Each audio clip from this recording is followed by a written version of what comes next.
Pemirsa, terima kasih Anda masih menyaksikan Gapai Kemuliaan. Pagi kita lanjutkan ke pertanyaan berikutnya. Ini terkait ziarah ke kubur makam non-muslim. Iya. Apakah boleh dilakukan dan batasannya seperti apa Ya. bagi kita? Jadi di dalam Al-Quran itu ada firman Allah Subhanahu wa Ta'ala yang berbunyi, "Wala tusalli ala ahadim minhum mata abadan wala taqum ala qabrihi." Di sini ada orang-orang yang kata Allah itu tidak boleh kita mendoakan mereka dan juga jangan kemudian berdiri di hadapan kuburannya. Waktu saya ngaji dulu di dalam tafsir Ibnu Katsir misalnya, atau di dalam banyak buku-buku fikih yang berkaitan dengan ziarah, seperti Imam Nawawi dalam kitab Al-Majmu', misalnya Imam Ibnu Qudamah dalam kitab Al-Mughni, atau yang ngaji di pesantren itu ada fikih Syafi'i yang tidak terlalu tebal namanya Qalyubi wa Umairah. Itu semua menjelaskan bahwa dilarangnya Rasulullah dulu berdiri di depan kuburan orang yang mati wafat dalam keadaan tidak beriman kepada Allah, itu kalau mau mendoakan untuk mendapatkan ampunan keluar dari api neraka. Tetapi kalau sekedar berdiri dalam artian takziah, dalam artian bela sungkawa, itu dalam mazhab Imam Syafi'i, dalam mazhab Imam Ahmad bin Hambal, itu tidak dilarang. Batasannya adalah tidak mendoakan mereka untuk kemudian mendapatkan ampunan dari Allah dan masuk ke dalam surga. Tetapi kalau kemudian di depan kubur ini kita mengenang orang tersebut kebaikannya, kemudian ada terdetik di dalam hati, mudah-mudahan kebaikan orang ini masih memberi manfaat apapun yang dia hadapi di alam kuburnya. Saya dulu ngaji ya, misalnya guru saya itu bilang gini, ada firman Allah yang berbunyi, wa qadimna ila ma amilu min amalin faja'alnahu haba'an manthura. Semua amalan orang yang tidak beriman itu nanti ketika ditimbang hari kiamat itu seperti debu yang berterbangan tidak berat. Artinya apa? Ayat ini dipahami oleh banyak ulama terkait dengan orang kafir yang tidak beriman itu tidak mungkin masuk ke dalam surga karena amalannya ternyata ringan, tidak cukup untuk mengantarkan kepantasan dia ke dalam surga. Tetapi itu tidak menafikan kalau dia masih mendapatkan manfaat dari kebaikan yang pernah dia lakukan. Apa kata guru saya misalnya? Ada dua kisah yang ditulis oleh begitu banyak ulama yang menunjukkan kisah ini diterima oleh mereka. Yang pertama kasusnya adalah Abu Thalib. Mayoritas ulama berpendapat bahwa paman Rasulullah ini meninggal tidak dalam keadaan Islam. Maka kemudian ada sahabat yang bertanya kepada Rasulullah, hal nafa'ta Aba Talibin, apakah Rasulullah bisa memberi manfaat kepada Abu Thalib yang meninggal dalam keadaan tidak beriman? Fa'innahu yahutuka, bukankah dulu Abu Thalib itu mengayomimu, wa yudafi'u angka, dan juga membelamu? Apa kata Rasulullah? Saya lihat di dalam api neraka paman saya terbakar, maka saya angkat ke atas. Artinya apa? Tetap di dalam api neraka tetapi tidak mendapatkan balasan sebagaimana orang yang tidak memiliki kebaikan apapun. Ya. Di dalam Sahih Bukhari misalnya, walaupun diriwayatkan secara mu'allaq, tidak musnad, tidak dengan sanad, tapi semua orang yang belajar ilmu hadis tahu status hadis-hadis mu'allaq yang ada dalam Sahih Bukhari. Abu Lahab. Abu Lahab ini kan musuh abadi Rasulullah. Iya. Begitu wafat, paman Nabi ini, Sayyidina Abbas itu bermimpi bertemu dengan Abu Lahab.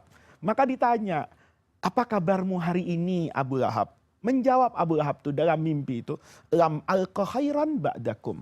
Saya tidak pernah lagi merasa mendapatkan kebaikan semenjak berpisah dengan kamu. Ghaira anni suki itu, kata Abu Lahab nih, kecuali saya itu mendapatkan minuman saja setiap hari Senin. Kenapa? Kata Sayyidina Abbas dalam mimpi itu, karena saya membebaskan budak saya yang bernama Suwaibah lailata wiladati Muhammad. Karena waktu Rasulullah itu lahir, ya, itu budak perempuannya Abu Lahab lari ngetok-ngetok rumah tuannya. Abu Lahab, ponakanmu anaknya Aminah dan Abdullah itu lahir. Loh, siapa namanya? Laki-laki, diberi nama oleh kakeknya Abdul Muthalib Muhammad. girang betul. Abu Lahab, kata Abu Lahab, saya girang betul melihat ponakan saya lahir laki-laki dan selamat. Karena saya girang, saya merdekakan engkau. Nah, Suwaibah yang merasa merdeka karena kelahiran Nabi kelak masuk Islam disebutlah dalam sejarah Suwaibah al-Aslamiyah. Oh, Karena dia berislam. Nah, itu ada yang mengatakan seperti itu. Artinya apa? Abu Lahab ini kan mendapatkan manfaat. Dikasih minum seminggu sekali setiap hari Senin karena bisyarah kebaikan kepada itu. Nah, itu yang kemudian kata Imam Baihaqi misalnya sekedar berharap bahwa orang yang baik ini mendapatkan keringanan. Dan ini tidak menyinggung keyakinan apapun. Karena buat orang non-muslim, saya pun tidak selamat kan. Menurut mereka. Dan itu adalah keyakinan akidah. Kita tidak boleh menyamakan hal ini karena ini adalah esensi agama. Tetapi kita tetap memberikan kepantasan sosial. Ketika ada orang yang baik meninggal, kita tidak sempat bertemu misalnya, kita datangi rumahnya kemudian minta ditunjukkan kuburannya. Sebatas itu banyak ulama mengatakan tidak itu masalah. Adalah hal yang dibolehkan, wajar dan dalam batasan kemanusiaan. Oke. Nah, kalau misalnya konteksnya seperti ini Pak Kiai, misalnya mungkin ada teman atau keluarga yang non-muslim yang menikah di tempat peribadatannya mereka. Kita tuh kadang-kadang suka bingung, datang nggak ya? Gitu. Saya sejujurnya juga masih bingung. Bagaimana? Apakah kalau sekedar datang kita tidak masalah? Ya tidak apa-apa, selama kita tidak mengikuti ibadahnya. Yang kedua, kalau misalnya nanti dia membuat acara di luar itu, maka kita lebih memilih yang di luar itu. Tapi sebatas masuk rumah ibadat orang lain, itu tidak ada dalil yang mengharamkan. Sayyidina Umar ketika masuk ke Yerusalem, dia nanya, di mana sih kelahiran Nabi Isa dulu? Ditunjukkan gereja Al-Qiyamah. Sayyidina Umar masuk ke sana gitu loh. Jadi nggak ada kait mengaitnya itu dengan akidah. Yang menjadi berdosa kalau kita ikut bagian ritual ibadah mereka atau mengaminkan doa-doa mereka yang menyebut nama Tuhan-Tuhan mereka. Jadi kalau ada orang mengatakan demi Tuhan tertentu mudah-mudahan kalian selamat, saya bagian dari menghormati diam. Gitu loh. Tapi kalau dia mengatakan dengan kebaikan Tuhan, mudah-mudahan Anda diberkahi. Boleh bilang amin dengan niatan Tuhan itu adalah Allah. Gitu. Oke, jadi kita harus meng-highlight bahwa boleh hanya sekedar datang, tapi tidak kemudian ikut karena itu sudah bagian dari akidah. Ketika ada orang berdoa dengan keyakinan masing-masing, kita tidak boleh mengganggu doa mereka.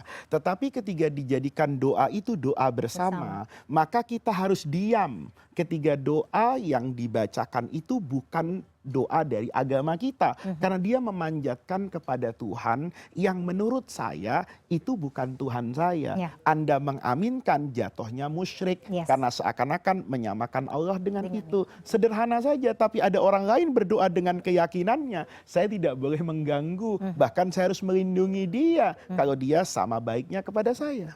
Setuju Pak Kiai, Masya Allah. Aduh, sudah ada di akhir segmen, gak kerasa Pak Kiai. Kita harus jeda dulu, pemirsa jangan kemana-mana. Gapai Kemuliaan masih akan kembali setelah jeda yang satu ini.